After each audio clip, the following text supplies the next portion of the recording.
Hello, my friends. Welcome to Berkeley Springs. You have braved the natural hazards to come here. Do you realize that this state, more people have accidents by hitting deer in West Virginia than any other state in the country? And so if you made it without running into a deer, then you've done well. I can tell you that my wife has hit 2 of them. So anyway, so it's not an abstract kind of concept. I'm John Peterson from the Arlington Institute, and it's great to have you with us. Always nice to have you come out.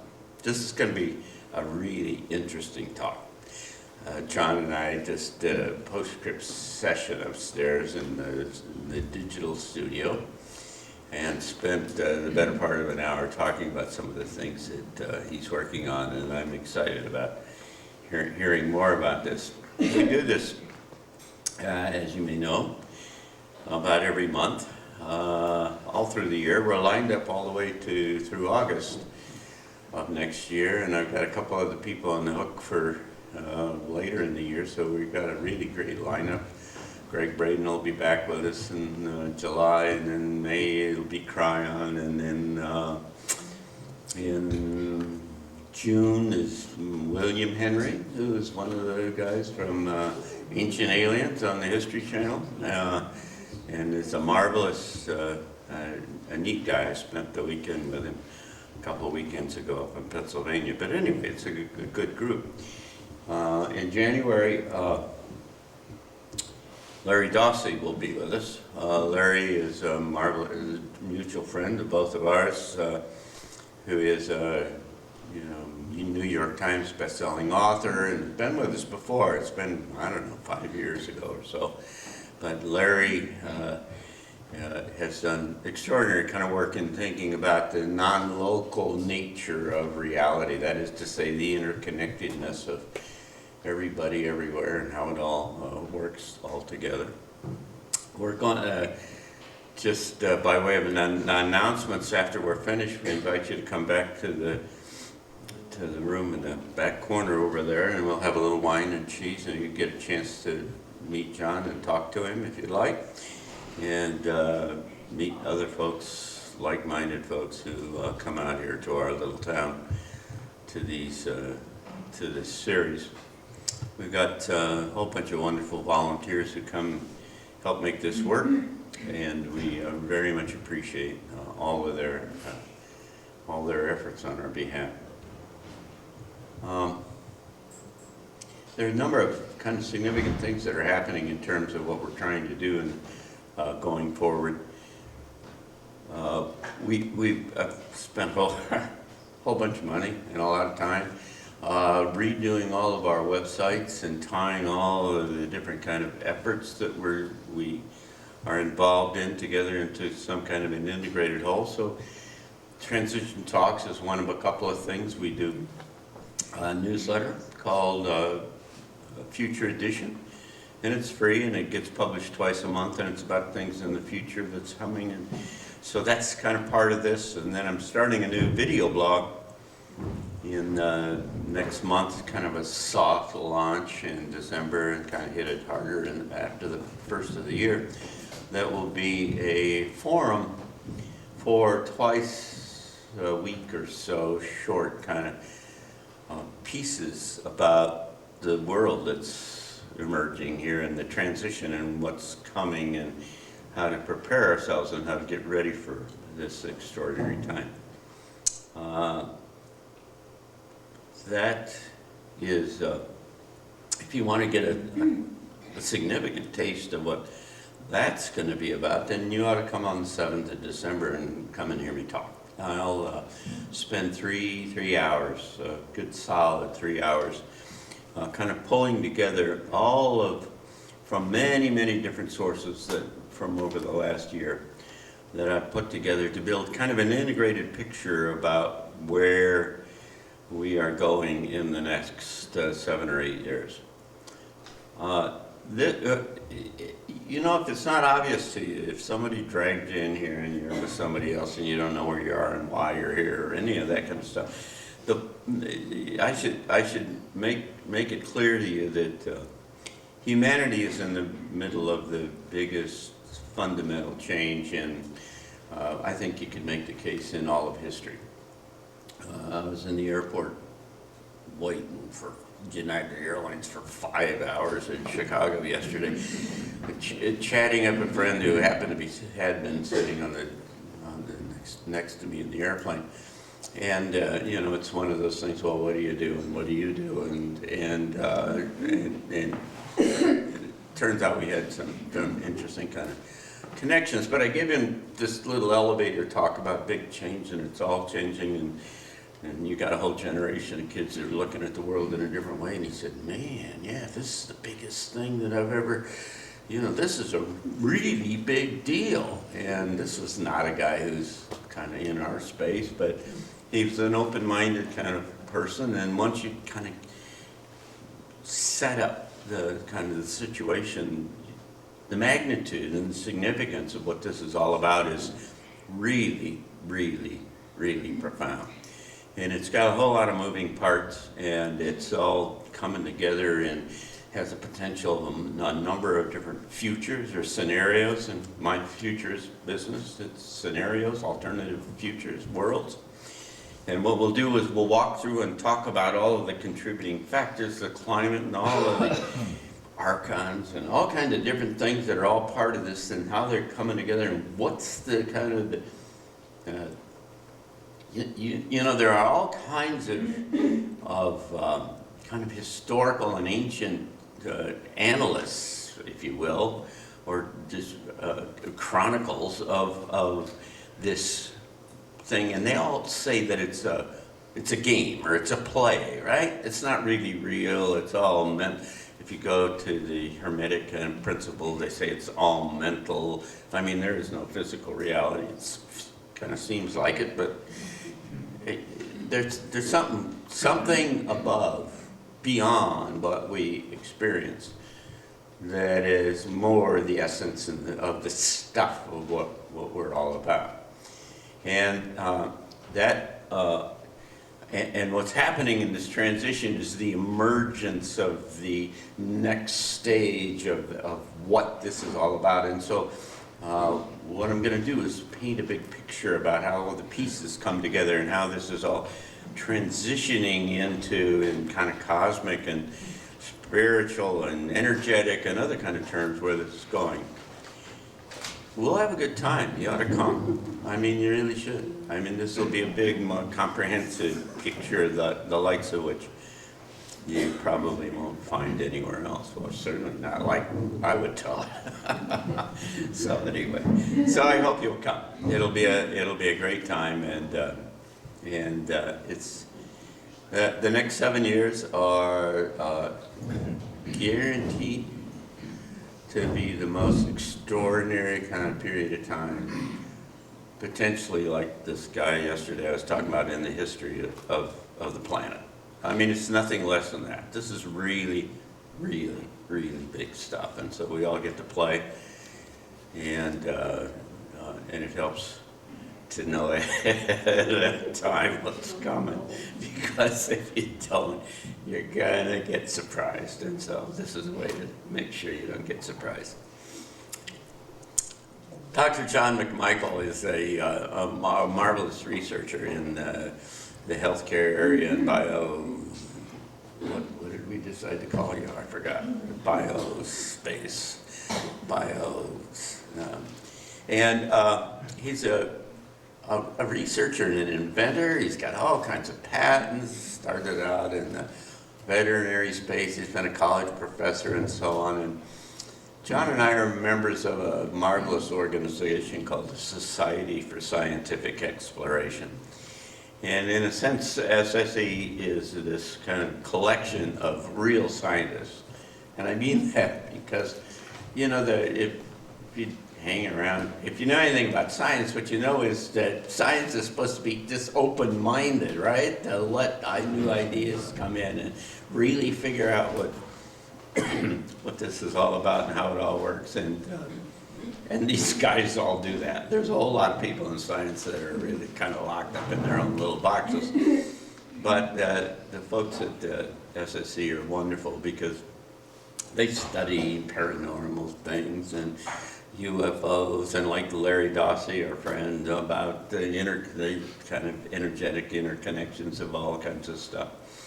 And John McMichael is kind of one of the leaders of this group that are doing really hands-on research in the area of healthcare and biology that is just really kind of extraordinary. I heard him give a little bit of a talk about this last year, and I said, come and talk to us, because what he's got his finger on is the leading edge of a whole bunch of interesting things, all of which represent this changing paradigm and this basic changing in understanding about how this all reality works. And this is, by the way, the entering kind of the components of this new world that's going to emerge. This new world that's going to operate in dramatically different ways than this one does. And so we're wonderful. He drove all the way down from upstate New York, and we're just really happy to have you with us. And welcome to John McMichael. Thank you. Thank you very much. It's a pleasure to be here, new experience for me.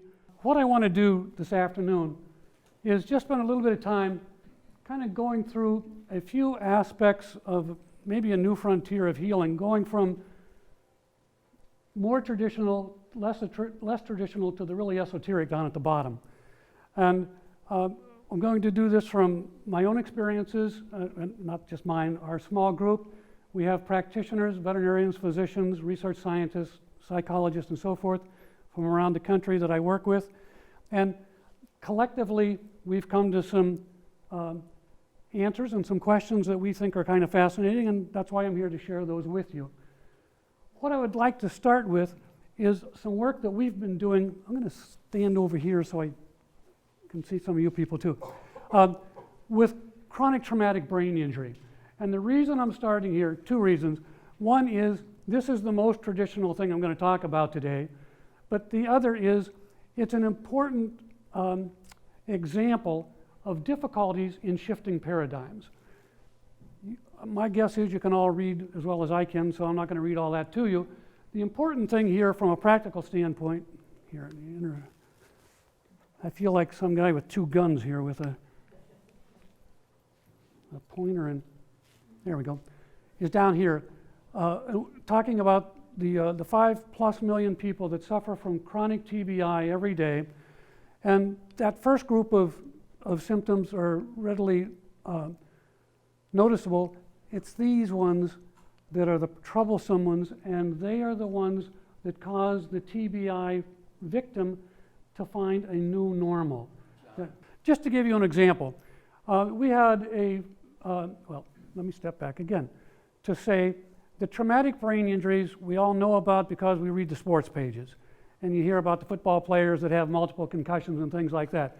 But really, the leading cause of traumatic brain injury in our country is accidents, whether bicycle accidents, car accidents, especially among the elderly, falls in the home, things like that. The second leading cause is assaults. Third is athletics. And among the athletic endeavors, football gets the press, but it's only the third or fourth most common. Interestingly enough, guess what is number one? No. No, wrestling. Wrestling. Number two, water polo. So now, that was worth the trip just coming to hear that, right? All right. But, and so that's, we know about the people with traumatic brain injury. There are lots of them. And after one or sometimes multiple injuries, they get this new normal. I wanted to just point out some of these problems here. These are the ones that lead to too often the end stage of chronic TBI, which is suicide. All right? The people lose their jobs, they lose their families, they lose their homes, and then they lose the reason for living. I wanted to point out one example is a physician who is now in our group, who had a car accident. And he was unconscious for about 30 minutes. And as a consequence of his accident, he went through all these steps of chronic TBI. He had a new normal, which was anything but normal. He lost his job. He could no longer practice medicine. He lost his family. One of the reasons for that was this, sound sensitivity. It's called presbycusis in some situations, and that just means an inordinate sensitivity to sound. This fellow could not stand the sound of his daughter's voices. There goes the family. So he lost all of that, and he is no different than the other patients that we have treated. And we treat with streptolysin O is our therapy. And we're not going to get into a bunch of the science of this because it gets boring, but just to give you an overview, streptolysin O is the toxin from the strep organism that causes strep throat.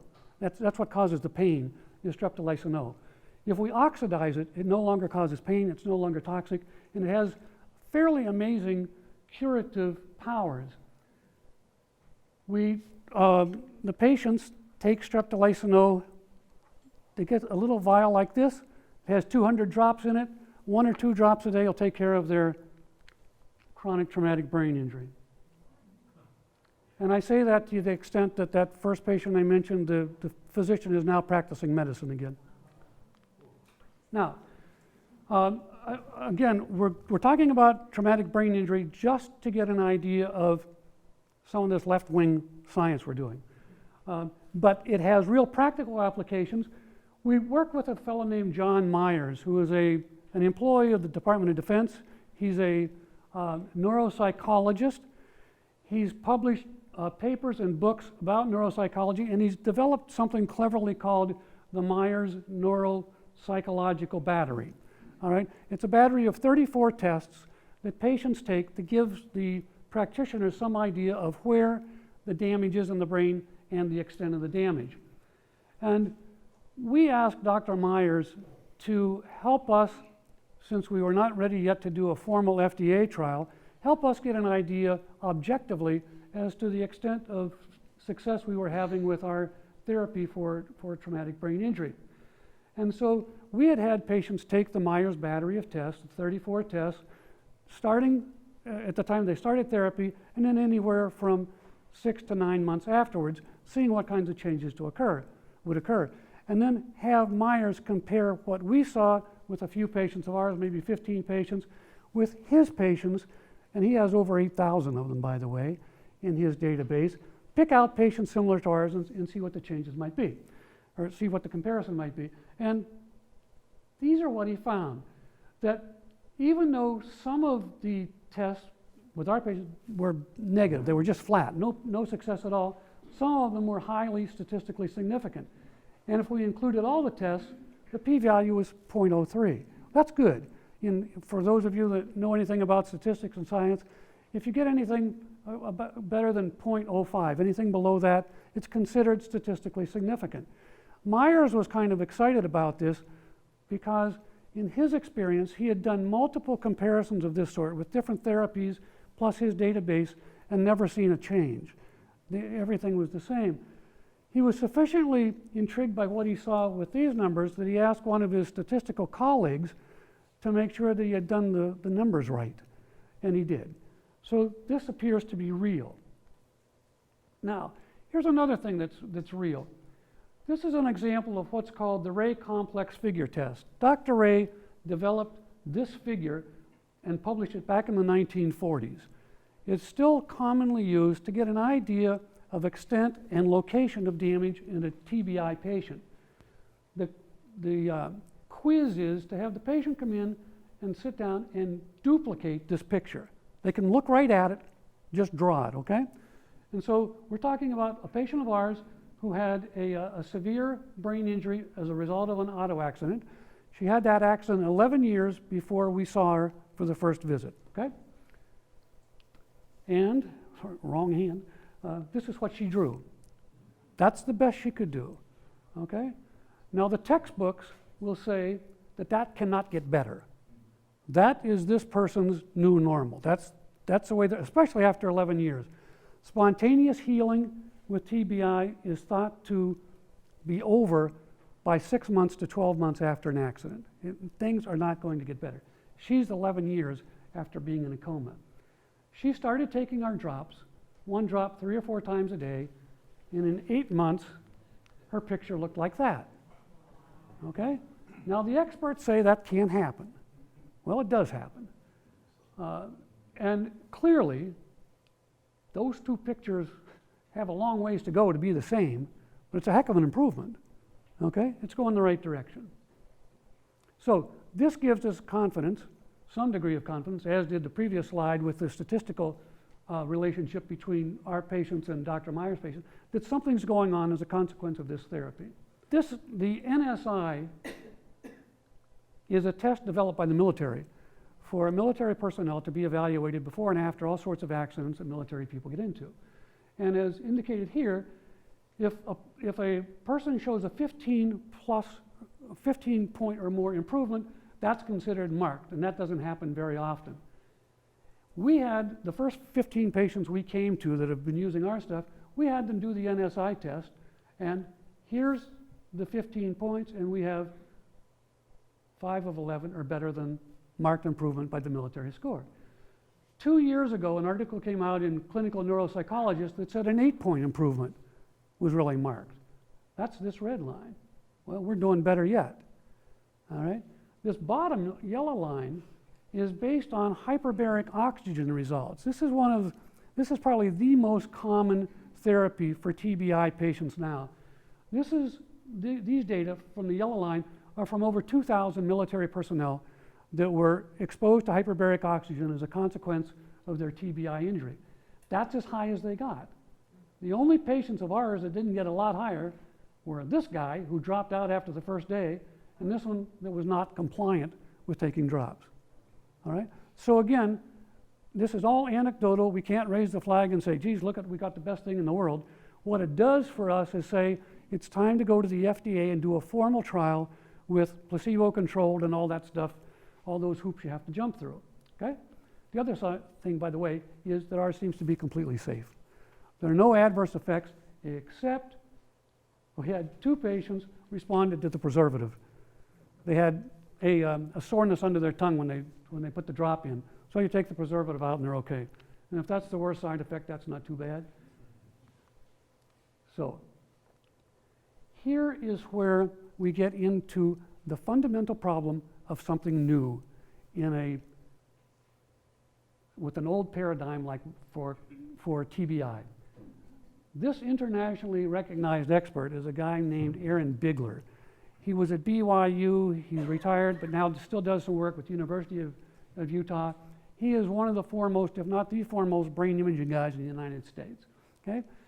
He said to us that always in my lectures to graduate students and medical students, I've told my students that after 12 months, nothing can be done to help chronic TBI patients. He told us that on the phone, and he told us that also on the way in from the airport at a meeting that we had in Charlotte, North Carolina, where we had invited him and a couple others to come and talk to some of our patients and talk to the physicians and the psychologists that were attending to those patients. Okay?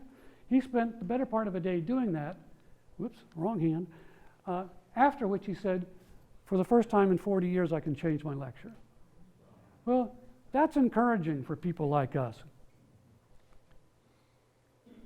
And as I say, that's what causes us now to be raising money to do the formal FDA trials. We're confident we have something that is safe and efficacious, but until you do the double-blind trial, it's not good. So we need to know, we need to jump through the test. As I mentioned, we need to raise money to do that. In order to do that, we have to go talk to people that have money. This is an interesting situation. We talked with a fellow who invests for other people. Okay, he's a money manager. Good guy, really bright fellow, but not of a scientific or medical background. So he has to get any proposals of that sort vetted by the real experts, which is exactly the way it should be. So we talked to him about our product for traumatic brain injury. He got all excited. He said, let me talk to this gal I know who's an MD PhD at Stanford University Medical School. She's a neurologist. She's top of the line. See what she says. She said, I won't even look at the data because nothing can be done for these patients. Well, that was the end of that investment right there. That's fairly classic. How about this one? I spent over an hour one Saturday morning talking to the head of new product development for a mid-sized international pharmaceutical company, okay? This fellow, PhD biochemist, again, head of new product development. We talked for an hour. And I kept explaining, these are the data we have.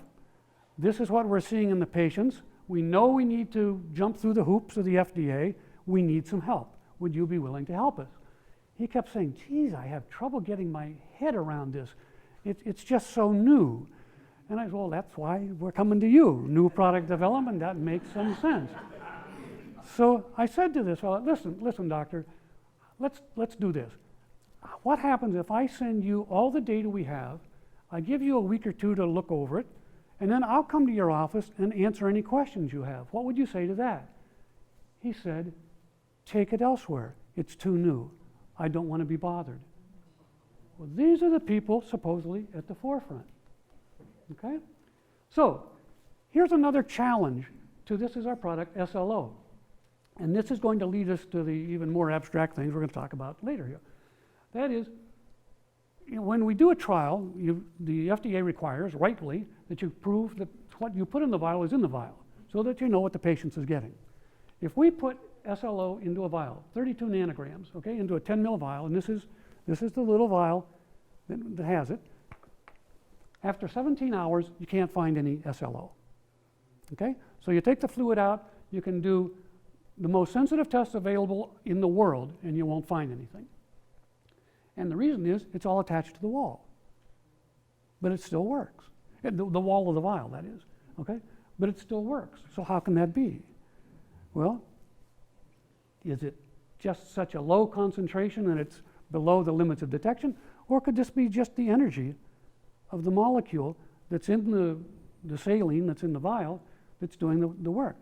We know it's real because, understand, this works in animals as well as it does in people, so you're past the placebo response. We've got football players and car accident victims and others that have been on this stuff for 3 and 4 years. That's way past placebo response, so it's real, but what's there? Okay? Now, we're going to come back to this before the afternoon's over, and I'm not going to keep you bored here for too awfully long, but I want to jump around and then connect all the dots. Okay? We have 2 products, TML and STCF, that have gone through FDA trials. TML is one that we use for a variety of virus infections. It knocks out any of the herpes viruses and any of the influenza viruses. So if, for example, you're coming down with the flu and you take a drop of TML every 15 minutes for an hour or so, that's the end of the flu. Okay? You just will not get the flu. If you have a herpes infection, it can be oral, genital, it can be Epstein-Barr like the mononucleosis patients have, cytomegalovirus, any of those herpes viruses will be controlled by TML. And we've shown that in successful phase 2 FDA trials. Okay?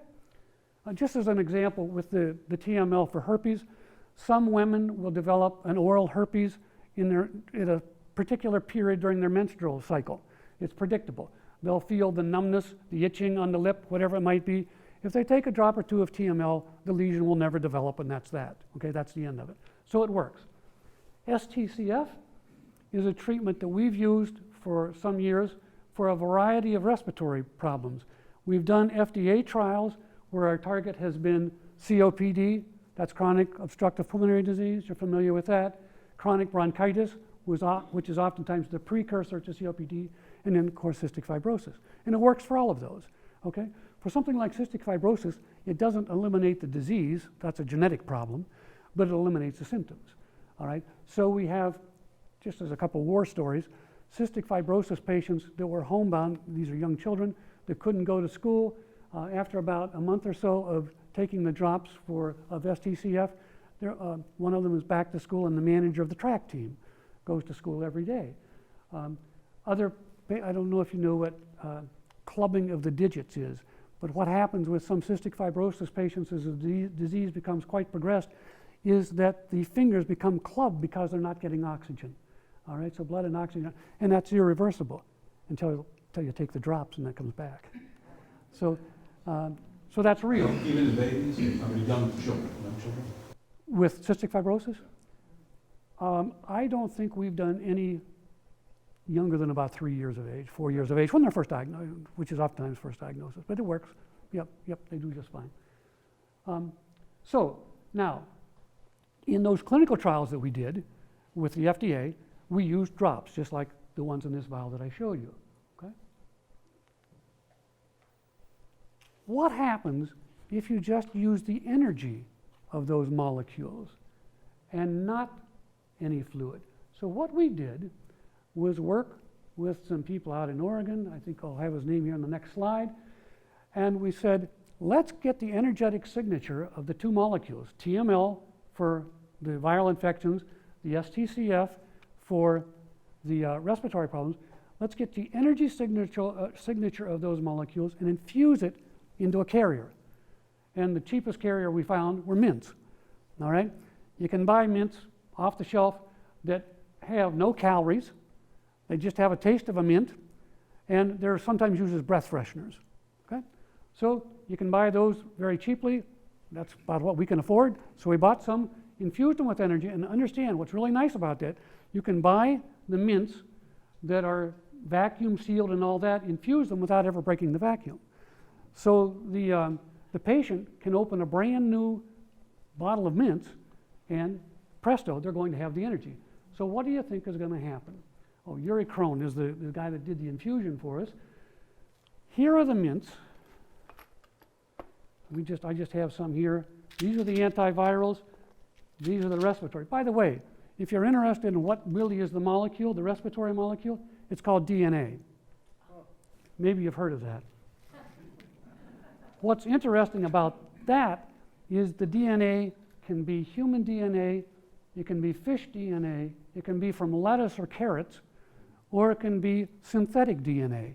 It all works. It has nothing to do with the arrangement of the nucleotide bases. It has everything to do with being double-stranded, the right length and the right thickness. Okay?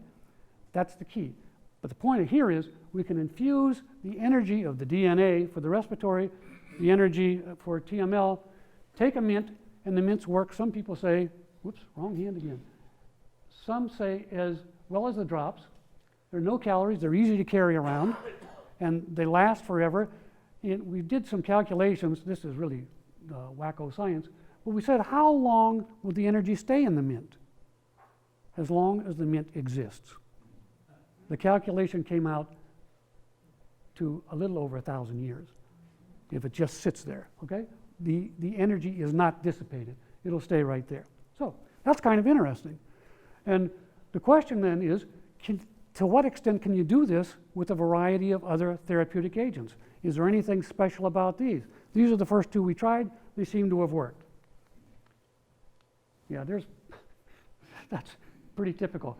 Mints work better? Oh, I don't like mints. Well, tough rocks, that's all we got. And some people say mints are better than drops. They're a little more convenient, and you don't look as funny in the restaurant taking a mint as you do a drop. So we think energized mints might be a worthwhile thing. Now, let's go back to the FDA for a second. The question was back there, is it going to be OTC or is it going to be by prescription? What are you going to do, what's the FDA going to do to say that your mints have energy? Well, I'm not too sure. That's maybe good or bad that we don't know. But and the FDA would say, well, how are you going to prove to us that the mints have energy? Well, we can only do it by functional analysis. Did it do what we said it would do? Did you have a question? Yes. How did you energize, how did you put the energy into the mints? With a beam of light. And when that beam goes on in Oregon, the whole state goes dark.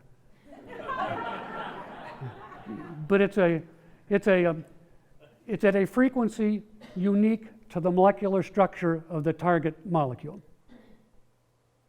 So here we have an idea, and that's all it is, that energy infused into mints has some curative power. And there is specificity. That is, the STCF mint does not work as an antiviral. Okay, so there is specificity of the energy going in. Now, some of you know Bill Bankston. You know of his work. And I bring this up as an introduction to what is really kind of exciting towards the end of this soliloquy here. And that is, Bill has written a book called The Energy Cure, and it's all focused really on cancer. The idea that energy can emit from our hands, and can cure, in this case, cancer. Okay? It's not a power unique to Bankston. It's a teachable technique, and he's gone around the world teaching it, and some of his students are better at getting positive results than he is. All right? So I want to have this as a little bit of background, and this is Dr. Bankston holding a cage of mice that have tumors. All right? Now, that's pretty exciting work, you got to admit. So he just sits there.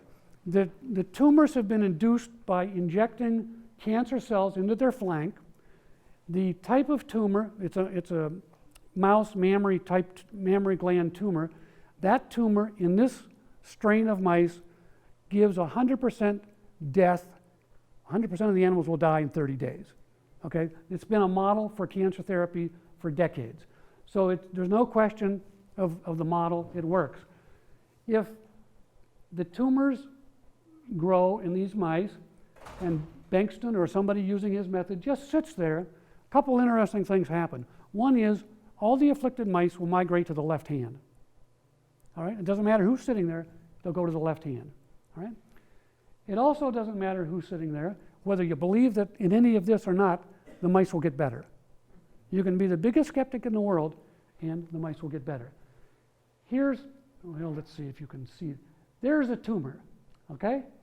That's at day 22. Remember, they're all going to be dead around day 30, all right? There's the tumor. Now, it's hard to see with this guy's fingernail there, but the coat condition is not too bad. These animals are not in terrible pain or anything of the sort. They just have a heck of a tumor there, all right? That's on day 22. Therapy, by the way, didn't start until the tumor was present. So it's not a matter of anything trying to prevent the tumor. It's treatment of the tumor. All right? Here's day 28. All right? Look what has happened in less than a week. That tumor is almost gone. It has imploded. That little scar is going to disappear completely. Again, the mouse hasn't lost weight. The coat condition is great. You got a normal mouse. All right? Now, all that has happened is he held onto the cage. Now, a couple of interesting asides here. One is, if we go back to there, okay? Now, in this country, if the size of that tumor exceeds 2 centimeters in any dimension, you have to stop the experiment and euthanize the mouse. Which means this experiment can't be done anymore. You can no longer evaluate this therapy in the United States because of somebody decided 2 centimeters was too big, regardless of whether the tumor is growing or shrinking. That's the end of it. And that's just in the last year and a half or so that's happened. Okay? Now, let's go back right here. Okay, this mouse is healthy now, right? It's recovered from its tumor. If we take serum out of that mouse and put it into a new mouse, let's call it a virgin mouse that has never seen this tumor before, okay, never seen these kinds of cancer cells, and the recipient mouse that now has the serum from this guy is now challenged. Let's inject those cancer cells into the new mouse. It will not get cancer. All right? So, it's resistant. Does that mean this is a cancer vaccine? And the other question is, what about if we injected into the recipient mouse a different type of cancer? Would this apparent resistance, not apparent, it's real, they do not come down with cancer, is that unique to this type of, to the first type of tumor, Or is it for all cancers? We don't know. We're starting that work now. Okay? But that's kind of interesting. Here's something that's interesting too. You don't have to sit around holding that cage. And by the way, you're good questioners, and no doubt somebody was asking, how long do you sit around holding that cage? Well, you sit around until you don't have to anymore. And you will know when you don't have to. You'll just get a feeling there's no point in sitting around anymore. Okay? You don't have to be sitting there like Bankston did. You can be reading a book, watching TV, talking to your neighbor. It doesn't matter a hoot as long as you're sitting there. You will get a feeling of not needing to sit there. There's no energy going from you to the mouse anymore. Okay? Now, what do you think happens if John Peterson has cancer? I'm trained in the Bankston technique. He sends me a picture of himself. He lives in Berkeley Springs. I'm in upstate New York. I can put that picture on my desk, go read some textbook, and I will be remotely treating him for his cancer. And he's likely to get over his cancer just like the mouse did. All right? Of interest is the most aggressive tumors are the ones that respond most aggressively, most positive. Now, why is that? We don't know. But that's the way it works. Somebody had a question? Yes, ma'am. I have some of Bankston's CDs, and from his CDs there has to be something you have to do mentally to increase the frequency of your brain. Did he change the method? You don't have to do that? No. His method he probably gave you 20 things you had to think of that you wanted to have. Make them faster, Yep. And what it does is get you into a state of not thinking about it. Oh. That's all it is. There's nothing magic about the 20. There's nothing magic about the images of the 20. Yeah. It's a matter of just getting out of yourself. Get out of the way, let the energy do its work. That's the idea. Okay, in a pretty simplistic way. Okay. But it's interesting. It can work from here to Timbuktu as well as locally. All right? So just staying in the present probably would do it. Well, Out of mind in the present. that's why you can be reading a book while you're doing it, or watching TV, doing anything you want. Not alpha waves, just staying No, in the you present. don't have to be targeting, saying, I'm sending energy to Joe Blow because he has cancer. You don't have to do that. Wow. Yep. Okay, so it works both ways. Now, here's where it starts to get a little bit like science fiction. We know it's energy, but what's the nature of the energy? What is happening, whether it's locally or long distance away? We didn't know, but we decided to find out. So we put a couple healers in a room in a Faraday cage, so there's nothing, no interference, no electromagnetic things coming through it. And all we did was put sensors around and record energy. Well, we're talking recording like we made a CD of energy. Now, what good is that? You can't hear anything, but if you play it in a room like this, some are going to leave screaming. Others will feel a little uneasy. They might get headaches, uncomfortable. Some will be like bricks, no response at all. Some will feel better. Some of them we've had people playing in a room with 100 people in it, will come back the next day and, I slept better last night than I have in 5 years. Well, so what's happening? Is anything happening? Is this all placebo? Well, my guess is it's not all placebo. If we play that CD to cells in culture, in this case cancer cells in culture, the genomes of the cells change. All right? We can map this, and you can also play the CD to the same sort of mice that we looked at a couple slides ago, and the mice change. That is, the genomics of the mice and the mouse tumors change. Now, this is big-time science, and that's why it gets boring in a hurry. But these are genes that are important in cancer, all right, and in this one especially in inflammation. Now, some of these are genes that are altered as a consequence of exposure of the cells to the CD that I just mentioned, right? Some of these are going up, like MMP9. You don't want that to go up, you want it to go down. The point is you're having a biological response. This is probably a concentration response, that is, change the concentration or the frequency of exposure or whatever. But our primary goal in the preliminary experiment was, is there any change?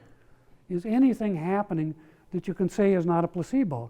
And you say, yes, you're having changes in gene activity in cells that are derived from human cancers. These blood parameters are from the mice that had tumors that were exposed to the CD. And again, I don't know, probably some of you are much more familiar with cell chemistry than I am, but you see, there aren't too many changes here, except over here. That's kind of interesting with these granulocytes. Those are cells that have infiltrated the tumor and we're guessing, are starting to attack the tumor. We couldn't finish the experiment because the tumor started getting too big. This was done just a few months ago. But that's suggestive that, again, the CD is inducing some sort of biological response. Okay? Too big or too small? The tumor was too big, and well, we had to euthanize the animals before there was a chance to make it small again. Yep. So, just a quick review of what we've talked about, and then we'll get into the real science fiction. Okay? We talked about the SLO for treating traumatic brain injury. That seems to be real science. That is to say, the real clinical results. We measured those. We're ready for an FDA trial. We've taken medicines that have gone through FDA trials, put the energy of those molecules into mints. They seem to work. We know that Bankston's healings work. It's not a panacea, but it works on diseases, and by the way, on diseases other than cancer. In fact, one of the most responsive diseases is Alzheimer's. All right? And we've shown that, or at least suggested that we can capture some of this energy on a CD and that there is a biological effect to organisms or cells that are exposed to that CD. So, what does this have to do maybe with homeopathy? Well, as someone mentioned here, I guess a couple did, that there are a couple problems with respect to homeopathy. This is certainly not classic homeopathy for a couple reasons. One is there's no succussion here, like a homeopathic physician will dilute his materials, and at each dilution you succuss it, you shake it up. There's none of that. We don't even know if there are dilutions with respect to either the mints or the CD, don't know about that. More importantly, a true homeopathic agent, a homeopathic remedy, has to go through what's called a proven. One concentration of the agent has to induce the problem, and the other concentration has to remedy the problem. We don't know how to induce the problem with our stuff. We can't, it doesn't matter how much of the SLO you give to a patient with traumatic brain injury, they don't get worse. We've put it into rats at 5,000 times the concentration of humans, given it IV 7 consecutive days, nothing happens. And it's just there. We don't make the tumors worse with the Bankston energy, so it's not truly homeopathic, but there are some similarities that we might look at this way. We decided to make homeopathic water. Now that's got to be really an exciting therapeutic agent. What do? You just hold water, just like Bankston was doing with the mice. Hold water. For how long? Until you get tired of holding it, okay? Then we decided to dilute the water. Now how much sense does that make? I mean, if you only got water to start with, and now you're going to dilute it with more water. So we did it anyway, all right? And we did this all with a purpose, by the way, kind of a funky purpose, but nevertheless, we were frustrated as can be because we hadn't helped a couple Parkinson's patients. We have some medicine that we've developed for Parkinson's disease patients that has given really wonderful results in some patients and failed miserably in others. So we got together and just said, let's just try something really stupid with a couple of our patients, thinking that if you just give them water, it's not going to hurt them. So a 1 to 100 dilution just means you take 99 drops of water and put 1 drop of this energized stuff in it, okay? Of energized water. So that's a 1 to 100 dilution. Now you do that again. 1 drop of that into 99 drops of virgin water, so to speak, 66 times. That's a lot of diluted energy. You can't dilute water too much. So what happens as a consequence of that? Now we're going to give it to the patients as a drop under the tongue. Okay, 1 drop of this highly diluted energized water. That first fellow, diagnosed Parkinson's patient, 5 minutes after the first drop, he could write his name legibly for the first time in 2 years. Well, that's pretty exciting. After about 2 hours, he lost that positiveness. But if he took another drop, it came back. All right? Well, that's kind of interesting. This was one of, Bankston knew this patient personally, so I called him and followed up, and that's all true. The second patient I know personally. This is a 66-year-old lady with what might be called idiopathic tremors. She's not been diagnosed with anything but tremors. That is, she's not a Parkinson's patient, but she has terrible shakes to the extent even her vocal cords are involved, making it very difficult for her to talk and for us to understand her. She's quite willing to try anything because she had tried everything. So she came up over to my little lab in the country and took a drop and went home. I was expecting, 5 minutes later, she's cured. Nothing. She kept taking drops, nothing. She called me 3 or 4 days later and said, by the way, I think something's happening. Well, I guess so, because I could understand her on the phone, which I couldn't have before. But she said, these things have happened. For the first time in a year, she could trim and paint her fingernails, peel an apple, do all these sort of things, pour coffee without spilling. I thought it was interesting. She also said she had been to the store that day that she called me, and the clerk at the store that knew her well said, geez, you're really better today, aren't you? So it wasn't just her imagination. Now, anywhere from 2 to 6 hours after a drop, she starts to lose the gain that she had. If she takes another drop, within 10 minutes she's regained it. What does this mean? Well, we don't know. And by the way, how do you energize water specific for Parkinson's disease or for tremors? Is there any reason to think this wouldn't work on other diseases, making the assumption it's really working on these two patients? We don't know, but we have kind of a funny idea that it might work more broadly than what we're showing here. Now, don't get excited, I'm not done yet. This conclusion is just conclusion of this part, okay? I've got 5 more minutes. So, in our opinion, energy medicine is real. That doesn't mean we understand it, nor does it mean we've captured it the way we want to, but it's real. It is a challenge. We can think of all sorts of ways that you would administer energy medicine. One of the things we've talked about, wouldn't it be interesting if you understood this energy on the CD better and had an app for your iPhone? You can't hear it, so you go play your music.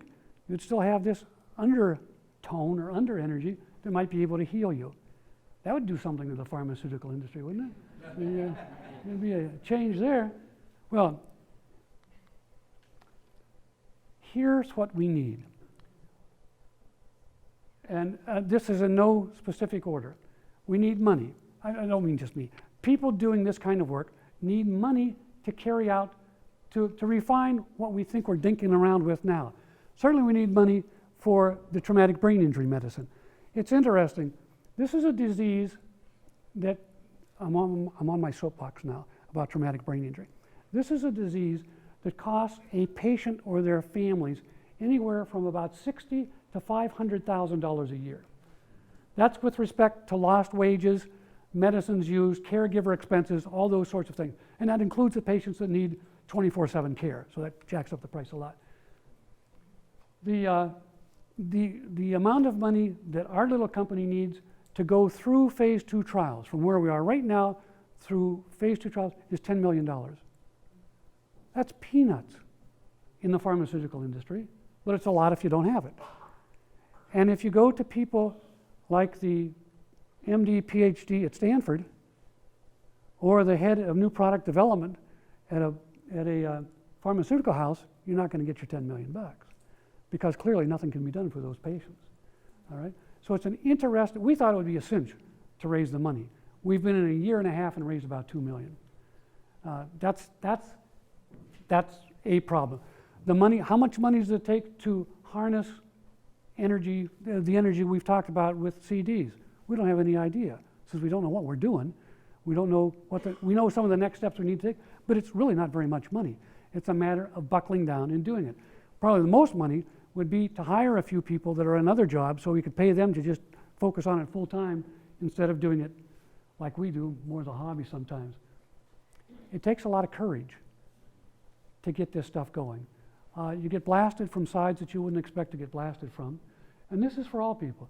The investors, we're looking for investors that have money and courage.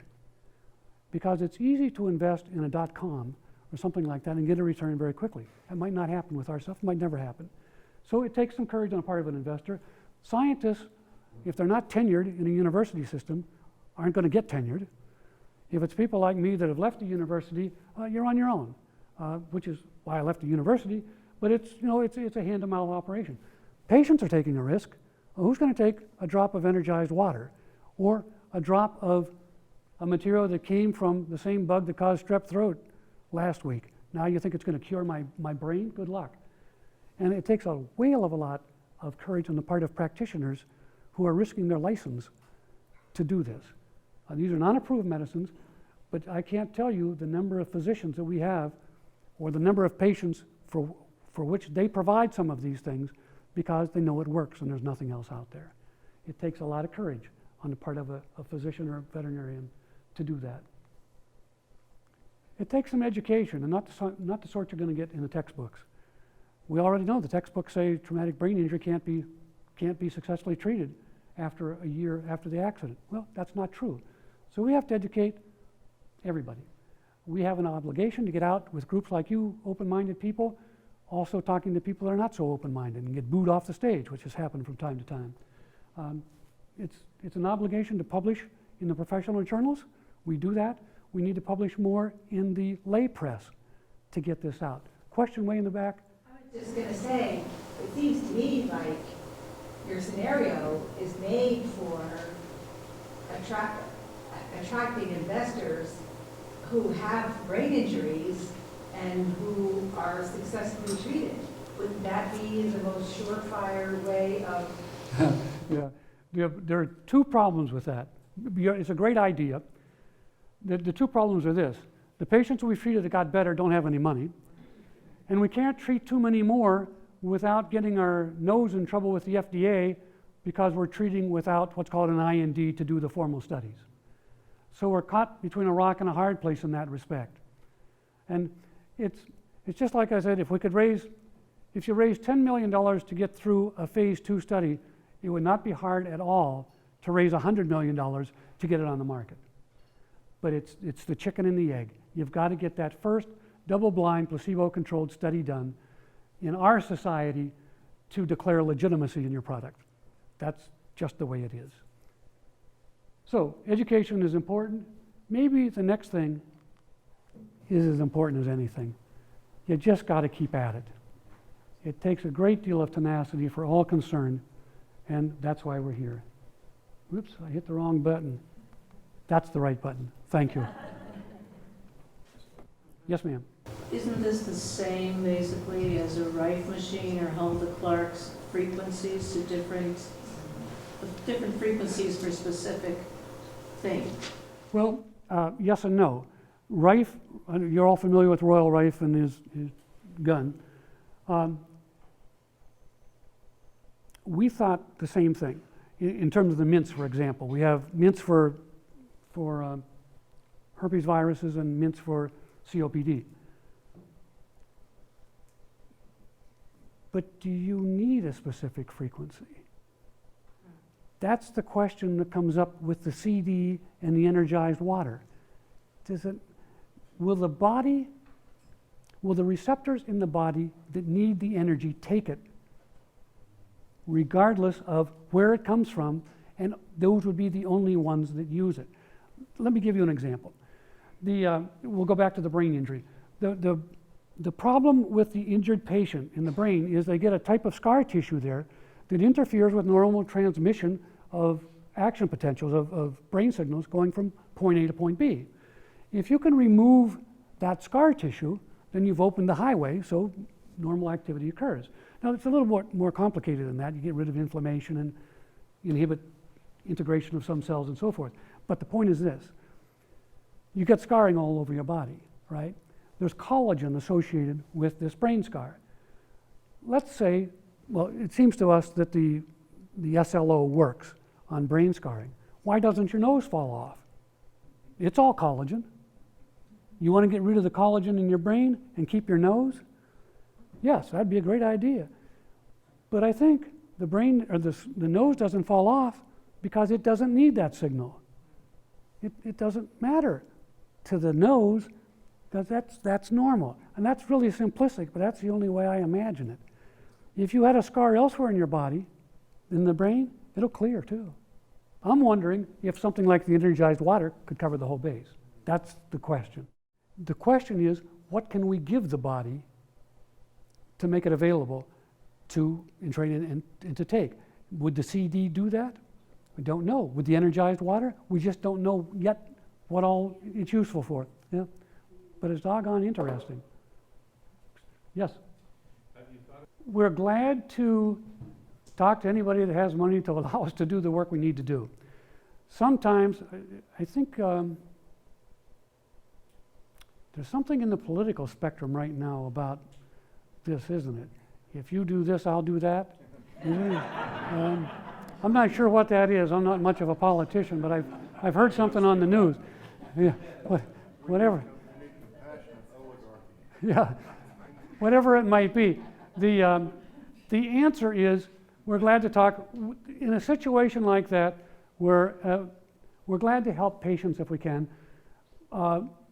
For something like an Alzheimer's patient, we would need them to come to one of our physicians, or our physicians work with their physician somehow like that. It could not be just me sending drops out, although that would work. We have to keep our nose clean with the agency. Okay. Go ahead.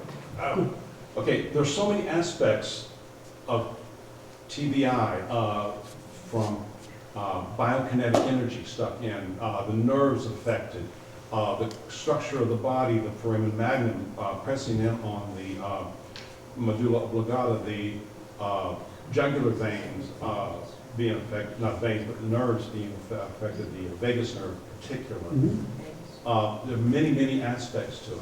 And I just was curious how this affects those other, and I have about 3 TBI clients right now that I'm working with. Yeah, the short answer to your question is I don't know. And the reason I don't know is I don't even know how it's studied. But let me give you an idea of what we're trying to do. There's a group outside Denver called Serascan. Don't know if you ever heard of them. It's really exciting technology. And their principal focus is they're looking at blood flow in the brain. They put a monitor on, they can monitor 120 different points in the brain. They have several thousand patients that they have used for normal controls at different ages and both genders and so forth.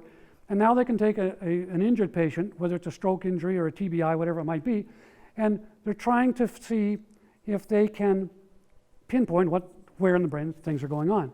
Now, our excitement is we'd like to get TBI patients that have already gone through the Serascan system, now treat them, and then see if we have a change in their 120 some points. We'd be better able to answer your question. We just don't have access to the technology to tell you. I can tell you this, that I think on one of the slides I mentioned that one of the big shot brain imagers, a guy named Aaron Bigler, is on our scientific advice. He's the guy that said I have to change my lecture after 40 years. He's the one. He has told us, and he works with the military and civilian populations also, that with MRIs and the others, there's really, most of the time you can't tell any relationship between the injury and the presentation in terms of function. Injury, you can't tell what's happening in the brain versus function. He's all excited because there's what's called NeuroQuant. It's another way of measuring what's going on in the brain. And the founder of that is in our group now as an advisor. We want to use that technique also because no one yet has ever shown a difference in any of these testing types of before and after therapy, including hyperbaric oxygen, which is probably the most used. You just can't see anything. I mean, you can see functional changes, but you don't see changes in anatomy of the brain or things of that sort. We're hoping that NeuroQuant, Serascan, things like that, combined with our technology, looking at patients before and after therapy, might be the first hint at that. That's an exciting thing for us. One other thing, I've run into somebody else who uses the term infoceuticals. Mhm. The information Right. in the, Yeah, which might very well be exactly what we're talking about altogether here. That's right. It's a clever term. What is that? Infoceuticals is the term used for information as therapy. And the point being that maybe that's all we have here, is information in the way, whether it's energy or, well, one type of energy or another. That's the idea. Yes, ma'am. Well, Clean Heart is actually measuring the light emanations from the cell. I'm familiar with it.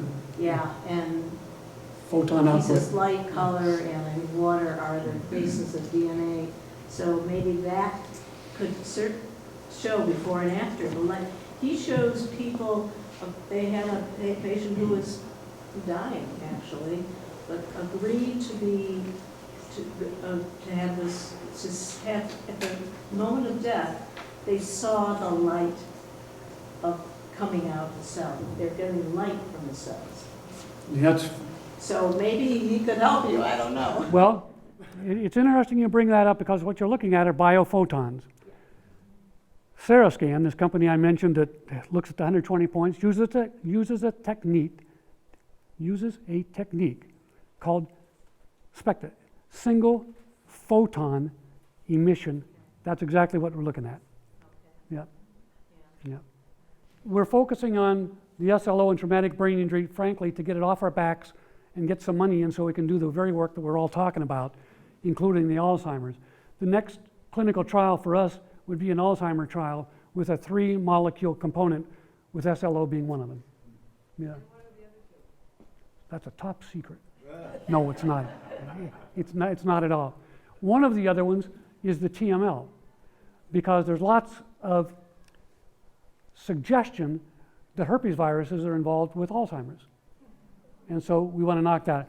The other is a fraction of what's called beta amyloid. Well, you know about beta amyloid plaques in the brain. We find that if you use just a tiny amount of the beta amyloid molecule therapeutically, you can get rid of those plaques. I don't know if you all heard that. He's talking about it, the MIT studies with LED, with light of different frequencies, using it on brain problems, whether it's strokes, I think they've done a lot of work with strokes, Alzheimer's, traumatic brain injuries, and so forth. And the question is, how does that relate to what we're doing? I think it's part of the same game. The people that are going to find the common denominator here of these different energy sources are going to be heroes, and rightly so. But in the meantime, an awful lot of people can be helped, even if we don't know the bottom line of it. But it's all coming back to energy, which is back to the infoceutical or information-ceutical market. I think that's the name of the game going forward. you haven't mentioned strokes that I can remember. Yeah. TIAs. Yeah. We have a formulation we've used for strokes, and I say we use it for strokes. What I'm saying is I generally create the formulations. The physicians in the group use it for their stroke patients. It's not anything we've even attempted to put through the FDA. It's fairly complex, but we've had artists with a stroke who didn't do any artwork for 10 years and now they're doing art again. And they can speak and so forth. It's not the answer for all strokes, but we think it's a step ahead. The big problem with it, it's 5 different molecules, one of which happens to be SLO. But there are 4 other molecules, and the FDA has told us it's too complex to consider. So we'll just help the few people that we can. You said that you have another trial that you're going to do. If somebody wanted to do that trial, where would they go, and what are the requirements? Do they have to live there for a month or a week, or how long? What would that require? Now we're talking about a clinical trial for traumatic brain injury or something like that? No. Usually if you do trials like that, we would set it up in 3 different geographic sites in the country. The people would have to come there probably once a month for 9 months. That's it. And really, most of the time when they were there, they would be getting seen by a nurse practitioner or a PA to make sure that they're still breathing and walking. But they would be taking these neuropsychological tests to see if things are changing.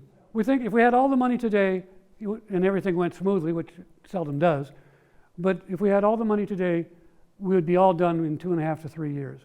That would be all the animal work that needs yet to be completed and the human trials.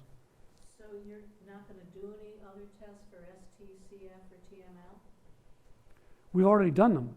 Oh, No, we're not going to do any more clinical trials with them. Instead, we're pushing to put them into mints or something like this to put them over the counter. oh, That's what we're, and by the way, if you want to try a mint, you're welcome to it. No money changes hands. No, that's the idea. And the reason for that is, although they have gone through clinical trials and the intent was to have those as prescription medicines, the patents are too old for anybody to be interested. So they can't be protected, which is another problem. So, but we think they are useful and they need to get out to where people can use them. So we're going to try this. Anything else? Thank you very much. I really appreciate it.